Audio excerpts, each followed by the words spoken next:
continuamos com a série Educação Novos Rumos. Com a presença de especialistas no assunto, professores e estudantes, conversamos sobre a situação do ensino no Brasil e debatemos os principais desafios. Nosso tema de hoje é a Base Nacional Curricular Comum e os critérios de acesso ao ensino superior.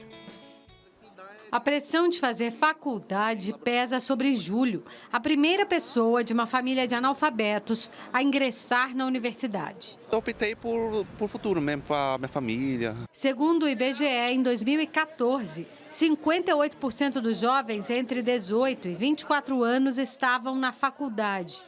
10 anos antes, eram apenas 32%. E entre eles, 1% dos alunos da rede pública pertencia à parcela mais pobre da população, passando a 7,6% em 2014.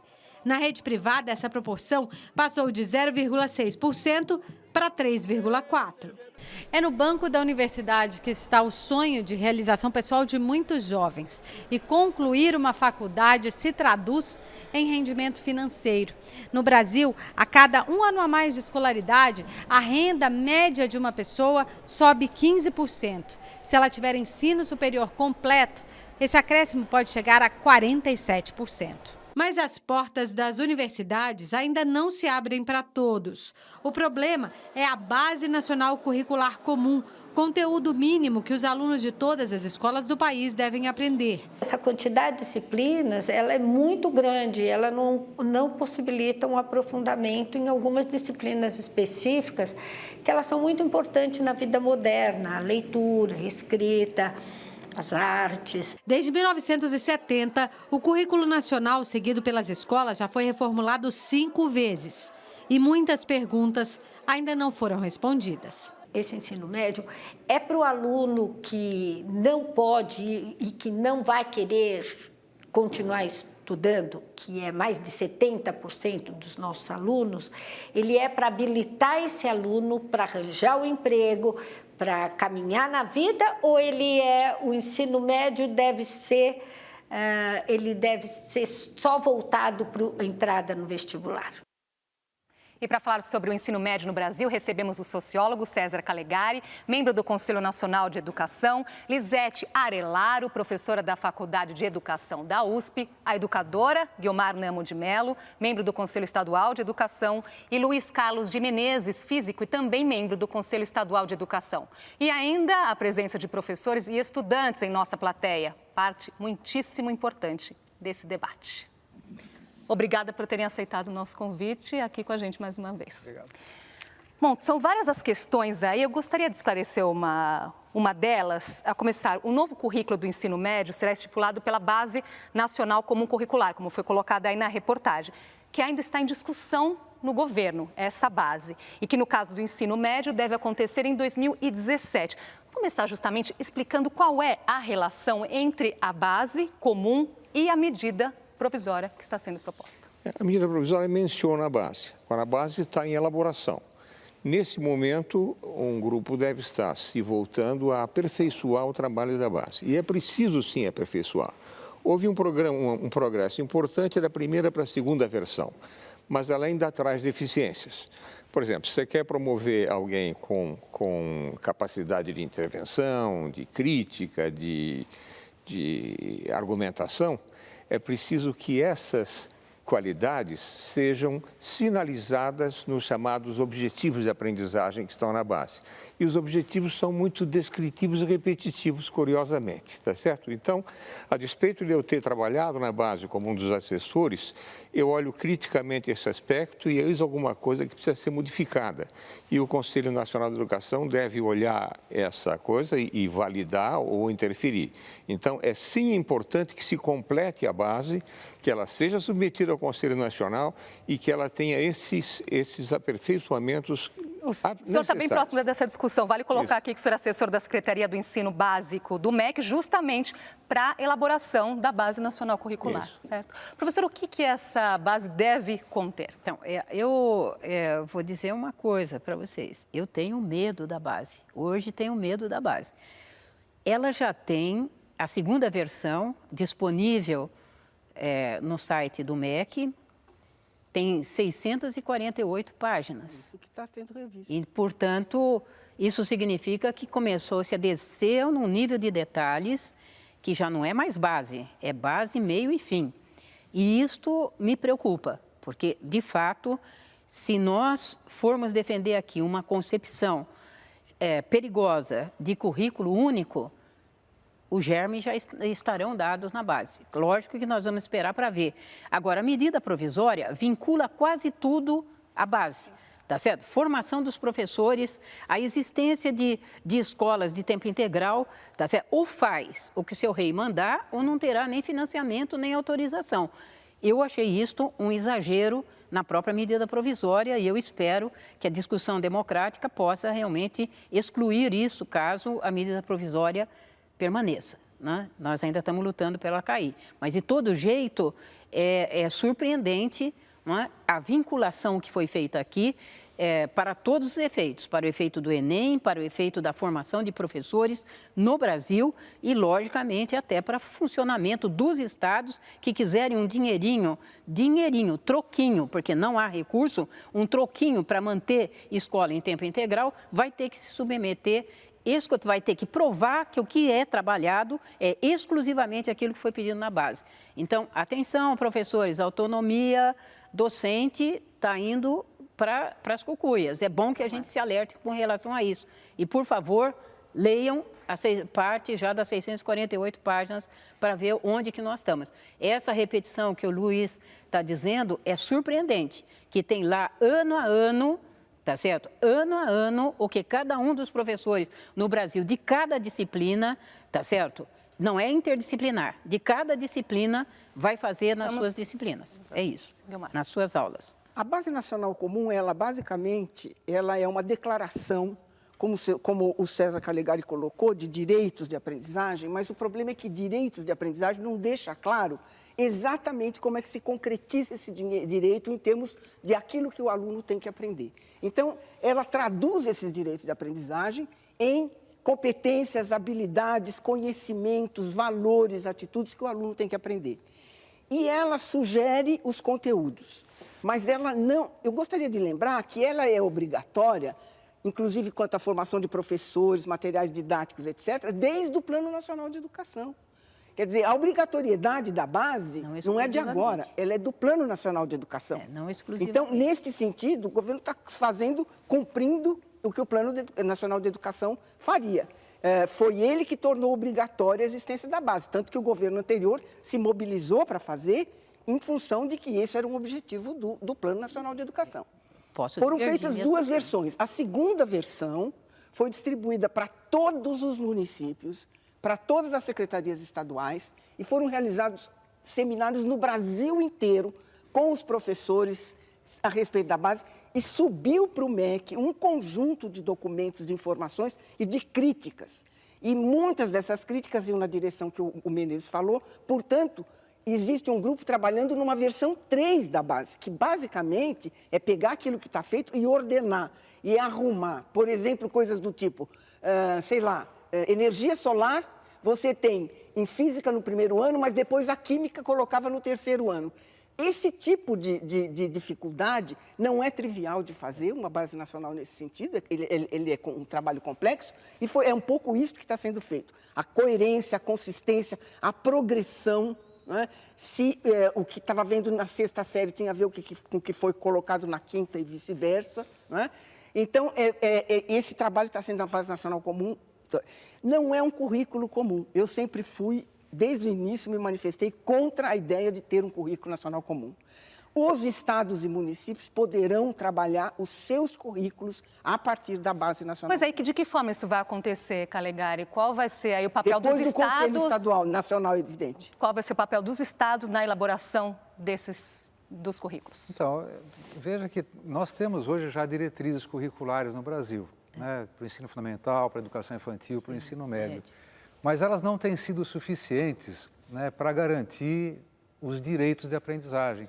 Não tem sido por quê? Não tem sido porque não está claro. Por exemplo, você pode dizer assim, olha, toda criança até os 8 anos de idade tem o direito de estar alfabetizada. Agora, se você não disser algumas coisas dentro disso aí, o que é o direito de saber ler, escrever, interpretar um texto e tudo mais nessa faixa etária, eu não estou esclarecendo qual é o direito. Eu não posso dizer assim, olha, eu tenho direito à liberdade, mas tem que dizer que liberdades são essas? Então, nós precisamos enunciar. Então, eu sou um ardente defensor da base, não como uma coisa prescritiva, que determina ponto por ponto, capítulo por capítulo, folha por folha, o que o professor tem que ensinar e o que o aluno tem que escrever. Mas é um referencial de direitos que tem que ser enunciado e em torno dele as pessoas olham, bom, os estudantes brasileiros têm o direito de aprender tudo isso e eu vou compor o currículo com técnicas, com recursos, com possibilidades, com invenções que a gente possa desenvolver. Então, eu quero mais uma vez dizer que base não é currículo. O currículo é algo que as escolas, né, com as suas equipes e o sistema de ensino vão construir. Agora, a segunda questão que você colocou. Há um problema muito sério, né? Eu já tinha dito em outras oportunidades, mas vou repetir. Equivocadamente, a medida provisória da Base Nacional Curricular Comum, ela fala que, a medida provisória da reforma do ensino médio fala que a Base Nacional Curricular Comum do ensino médio tem que caber num quadradinho de 1.200 horas. Isso. Toda vez que você fala, né, de horas, né, você está fazendo uma confusão entre base nacional curricular e currículo. Currículo, sim, tem hora. Tem hora de entrar, tem hora de sair, tem um número de horas, tem número de professores. Bom, essa é a organização da escola. Isso é uma organização curricular. A base é um conjunto de direitos que devem ser trabalhados com vários tipos de estratégia, com vários tipos de horas, inclusive. Então, me preocupa muito que, naquilo que dispõe hoje a medida provisória, o processo de ingresso, por exemplo, a construção do próximo Enem da base, vai ser um Enem que olha para um quadradinho, um pequenininho, como se o direito dos estudantes brasileiros pudesse ser apenas verificado e constatado num microcosmos, né, deixando uma série de coisas para fora. Então, por isso que, nesse caso, eu quero até fazer questão que eu concordo integralmente com a Guiomar, porque eu conheço a opinião dela, a Base Nacional Curricular Comum, ela tem que falar sobre 100% do currículo do ensino médio. Não é para 60%, não é para metade, como agora está proposta na medida provisória. E o processo de ingresso na educação superior, ele tem que levar em consideração, inclusive, as vocações. Não necessariamente um estudante para fazer o Enem, para entrar numa faculdade de engenharia, tem que ter conhecimentos aprofundados, por exemplo, de filosofia ou de sociologia. Quer dizer, você pode fazer com que os sistemas de ingresso na educação superior se adaptem, inclusive, às vocações. Nosso tempo está voando aqui, são muitas as questões, mas vamos chamar a nossa plateia, Laís? Pois é, vamos ouvir os professores o que eles têm a dizer sobre isso. Qual que é a sua pergunta, Bruno? Bruno é professor de artes. Bom, eu gostaria de perguntar para vocês, a medida provisória, ela também alterou muito a LDB, né? Então, a gente está falando de uma base curricular comum, e ela fez uma coisa de caráter ideológico, e isso me preocupa quando vai elaborar um conjunto nacional de conteúdos.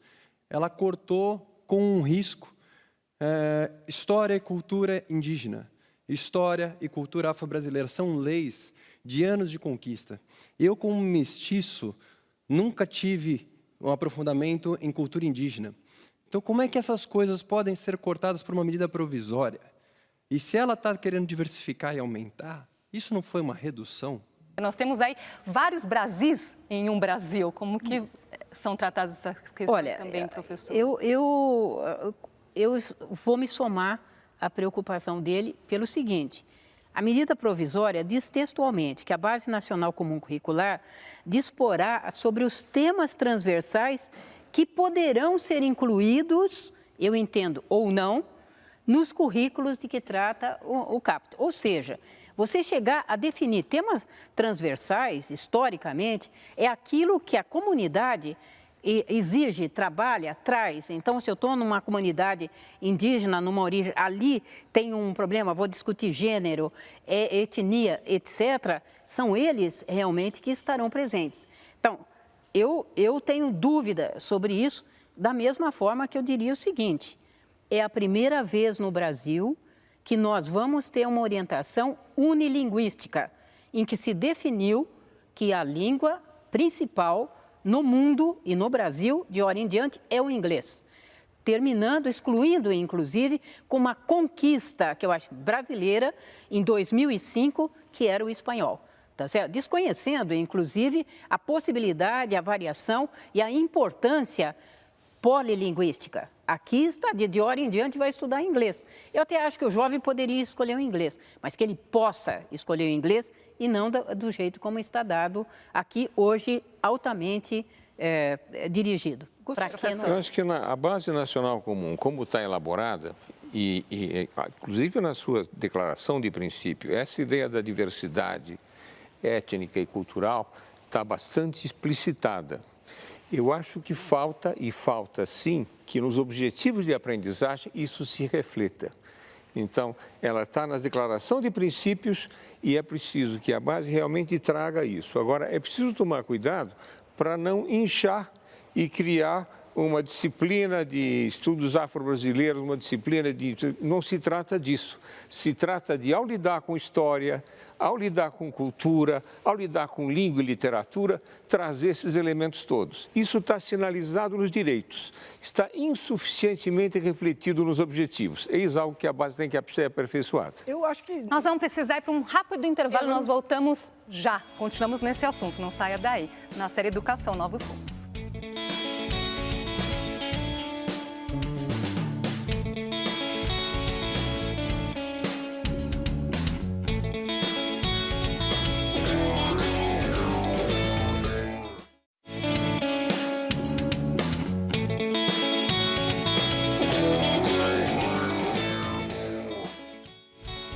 De volta com a série Educação Novos Rumos. Hoje debatemos a Base Nacional Curricular Comum e critérios de acesso ao ensino superior. Com a gente, o sociólogo César Calegari, membro do Conselho Nacional de Educação, Lisete Arelaro, professora da Faculdade de Educação da USP, a educadora Guiomar Namo de Mello, membro do Conselho Estadual de Educação, e Luiz Carlos de Menezes, físico e também membro do Conselho Estadual de Educação. Nós terminamos o bloco anterior falando da questão de como respeitar as diferenças regionais na elaboração desses currículos. Como vai funcionar? É por isso que a medida provisória diz que poderão. Se ela colocar que deverão, ela está engessando o currículo. Agora, se ela colocar que poderão entrar os temas que cada escola, cada região, cada sistema achar que precisa, certo? Hoje nós temos um currículo que obriga, inclusive, a ter 2 filmes nacionais por semana exibidos no cinema. Isso não é coisa de lei. É preciso deixar claro que o Congresso Nacional não existe para pendurar lei na árvore de Natal do currículo. O Congresso Nacional existe para dar as grandes diretrizes, para dar os princípios, os fundamentos da educação. Disciplina é com o Conselho Nacional de Educação, com os conselhos estaduais e com os executivos. Então, nós temos mania de deputado vai lá e cria lei, certo? Grupo de pressão vai lá e cria uma lei, e daí emenda tudo. Isso é o que a gente mais assiste no nosso país, né? Uma outra questão é como garantir, então, que os interesses dos nossos estudantes aqui presentes estejam à frente dos interesses políticos. Olha, um ponto, né, não é só um, mas esse é um ponto positivo na proposta do governo, que é de coibir que haja daqui para frente mais iniciativas de introdução de disciplinas no currículo, em geral, não é só do ensino médio, não, da educação básica inteira. Isso não é correto. Os congressistas devem se ocupar de várias coisas, entre elas de assegurar mais verbas para a educação, que é uma coisa absolutamente indispensável.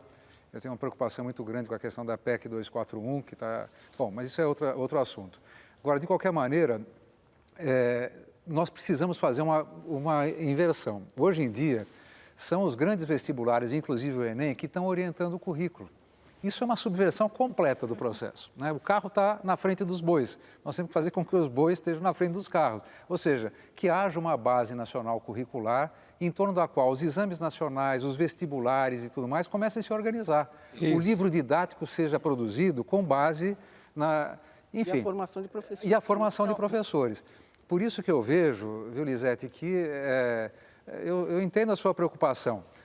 Nós temos que ter um processo amplo, participativo, e o que eu quero dizer para você é o seguinte: quando esse assunto da Base Nacional Curricular Comum chegar ao Conselho Nacional de Educação, que é por lei o organismo que deve definir essa norma nacional, nós vamos fazer as audiências públicas, os debates necessários para incorporar a posição da sociedade brasileira, sobretudo de estudantes e, mais do que todos eles, dos próprios profissionais. Então, essa questão dessa mudança na base deve trazer aí também consequências nos critérios de acesso ao ensino superior, professor? Certamente. Isso eu não tenho dúvida nenhuma. De que forma? Como isso pode funcionar de forma eficiente? Eu quero mencionar o Enem atual. O Enem atual tem aquelas habilidades, aquelas competências, etc. Mas o que está pautando o Enem atual é o anexo. E o anexo é o velho currículo, careta, sem graça, propedêutico, chatíssimo. Então, se você olhar o peso que o anexo está tendo no exame real, é muito grande. E eu gostaria muito que nas novas versões do Enem, esse anexo fosse pautado numa base nacional comum que sinalizasse competências gerais, habilidades e não fosse pautado na repetição de informações. O Enem não foi feito para ser um vestibulão, né? Quando a gente construiu o Enem, eu fui um dos elaboradores, a ideia era um exame de saída do ensino médio e havia uma expressão interessante, é como se fosse um exame de múltipla escolha com consulta, porque na formulação da questão você tinha os elementos a partir do qual elaborar. O novo Enem, que foi mal pautado no velho Enseja, que era o exame de certificação de jovens e adultos, virou um vestibulão careta, antigo. É preciso rever isso de novo. E no momento em que a Base Nacional Comum, revista, enxugada, você tem razão, é um negócio enorme que tem que ser muito enxugado, espero que esteja sendo. Ela for um novo anexo, o Enem estiver pautado nisso, você vai ter um acesso ao ensino superior não montado na velha decoreba, mas em habilidades. Vamos voltar à nossa plateia, Laís? Tem gente que está às portas do Enem, tem gente preocupado com o ensino médio que vai tentar entrar na universidade. O Gabriel é um deles e tem uma pergunta. Hoje no Brasil, a gente não tem nenhum tipo de bolsa para alunos que têm vocações em certas áreas. Eu gostaria de perguntar se vocês acham que é interessante ter certas bolsas para alunos que têm vocações, por exemplo, no esporte, ou no cinema, ou qualquer outra área, assim, sem ser fazendo uma própria prova. Para facilitar o acesso ao ensino superior. Sim, sim. Hoje no Brasil tem uma coisa que é correta, por exemplo, de incentivo a quem quer ser professor. Se é uma coisa que é importante no Brasil, a gente ter bons professores. Não haverá educação, nem país de qualidade, se nós não tivermos professores de boa qualidade. E hoje, todo o sistema de financiamento da educação, inclusive FIES, ProUni, além da ampliação razoável das vagas nas universidades públicas, elas têm favorecido... Agora, você está dizendo mais coisas, né? Mas só para dizer que, hoje em dia, quem quer ser professor, né, é altamente favorecido, porque... Se vai fazer o seu curso numa faculdade privada, ele nem precisa depois devolver o FIES. Agora, o Enem tem um problema... queria só falar uma coisinha sobre a questão de bolsas. É que eu acho que há uma reivindicação hoje da juventude correta, que é o seguinte, quer dizer, de uma certa forma, o FIES e o ProUni, na verdade, beneficiam exclusivamente o aluno que vai para a escola privada, que tem sido também um problema. Efetivamente, o jovem que vai, por exemplo, para a USP, ele não tem bolsa nenhuma. Se ele recebesse essa bolsa para ele se autossustentar durante o curso, isso chama-se assistência estudantil, seria muito interessante, porque ele poderia se dedicar mais ao seu curso de boa qualidade. Acho que esta é uma reivindicação justa.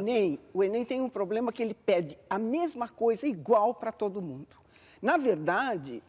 O mínimo que se poderia fazer, eu diria assim, aquela mudança básica do Enem deveria ser ter ponderações diferentes dependendo do interesse manifestado pelo aluno. Esse é o mínimo, né? Já que nós temos o Enem aí, e realmente eliminar o exame seria uma coisa praticamente impossível, né? Acho que ponderar, quer dizer, o aluno está pensando em engenharia, ele faz todas as provas, mas a prova de física e de matemática teria mais peso do que a prova, por exemplo, não sei quais são as provas todas que tem no Enem, mas com as provas de línguas, por exemplo, ou de língua portuguesa. Essa não acho que resolve o problema, mas seria o mínimo que você esperaria. O que não dá para manter é uma prova de 8 milhões de alunos, de 8 milhões de jovens, fazendo a mesma prova, a prova igual. Fazendo a mesma prova, e quando nós vemos o resultado disso, os números, né, do Enem, nós vemos aí que os jovens que chegam às melhores universidades públicas vêm das escolas particulares, que é a necessidade de combater essa desigualdade. Que ter bolsa de manutenção de assistência estudantil para quem entra na universidade pública seria corroborar com esta injustiça, porque o jovem que vai para a faculdade privada hoje é o mais pobre, que muitas vezes trabalha de dia, estuda de noite, trabalha de dia para pagar a faculdade. Olha, eu sei o que é isso porque foi a minha vida. Por favor, a melhor forma de resolver esse problema, todos nós sabemos aqui, acho que estamos de acordo, é garantir que a educação seja boa para todos, né? A educação de base, de boa qualidade. E mesmo aqueles que poderão, a partir de um processo de seleção, como é o caso do Enem, né, que hoje funciona como um grande vestibular, fazer um processo de ponderação, mas o Enem ele tem, em alguns casos, nos últimos anos, exercido um papel importante, porque ele é menos um Enem decoreba e muito mais um Enem que procura fazer com que o jovem faça a relação entre os vários campos do conhecimento e do saber. Isso é muito importante, né? Acho que hoje já não é tanto. De qualquer maneira, nós precisamos sempre avançar, né, porque nós não vamos resolver os problemas com cota. O problema é o seguinte, resolver para valer significa garantir desde a educação infantil, desde o momento da alfabetização, que todos, por exemplo, estejam todos, sem exceção, alfabetizados, pelo menos até os 8 anos de idade. Agora, nosso tempo aqui voou, nós vamos continuar, nós temos ainda mais programas pela frente, mas nós terminamos agora mais um programa da série Educação. Eu sei que são muitas as questões, nós ficaríamos aqui em defesa ao longo do dia. Também, que garantiram uma diversificação nas universidades públicas, muito importante. É bom que a gente se lembre disso. Nós continuamos amanhã. Nosso próximo tema será a formação de professores. Muito obrigada pela companhia. Até lá.